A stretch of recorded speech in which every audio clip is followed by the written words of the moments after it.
الأنبياء والمرسلين وعلى آله وصحبه أجمعين আমরা আখিরি নবী মুহাম্মদ সাল্লাল্লাহু আলাইহি ওয়াসাল্লাম রাসূল পাক সাল্লাল্লাহু আলাইহি ওয়াসাল্লাম যে কাজ করেছেন ওই কাজ আমাদের কাছে কোরআনে আল্লাহ তাআলা বলেছেন কুল হাদিহি সাবিলি এই নবী আপনি বলে দেন এটাই আমার রাস্তা আদউ ইলাল্লাহি আলা বাসীরাতিন জেনে শুনে দলিল প্রমাণ সহকারে মানুষকে আমি আল্লাহর দিকে ডাকি আনা ওমান ইত্তাবানি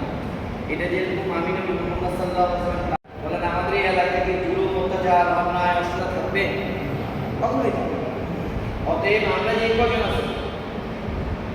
ইসলামের কাজ হকের কাজ অল্প লোক দ্বারাই সবার সময়কে সবার জানকে সবার মালকে আল্লাহ কবুল করে যার মালকে কবুল করে যার জানকে কবুল করে যার সময়কে কবুল করে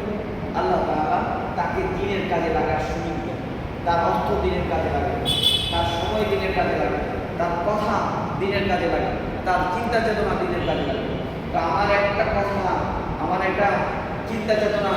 আমার একটা টাকা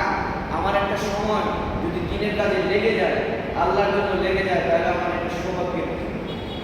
হবে মানুষ কম আমি ছোট হল কিংবা আমি নগণ্য হল মানুষের দৃষ্টিতে কিন্তু আমি যদি আল্লাহর জন্য কাজ শুরু করে দিই আল্লাহর পথে কথা বলা আরম্ভ করি অন্যায়ের বিরুদ্ধে রুখে দাঁড়াই অশ্লীলতার বিরুদ্ধে রুখে দাঁড়াই ইনশাআল্লাহ সুবহানাল্লাহ ইনশাআল্লাহ আল্লাহ তাআলার দরবারে আমার মর্যাদা বেড়ে যাবে বাড়বে কি বাড়বে না এখন কে কে চান আমাদের এই মাঝখানটা সকল ধরনের অন্যায় অশ্লীলতা সকল ধরনের কাজা সকল ধরনের অশ্লীলতা থেকে মুক্ত হোক এটা কে কে চায় হাত তুলে একটা লাগে সবাই চায় তো ইনশাআল্লাহ হবে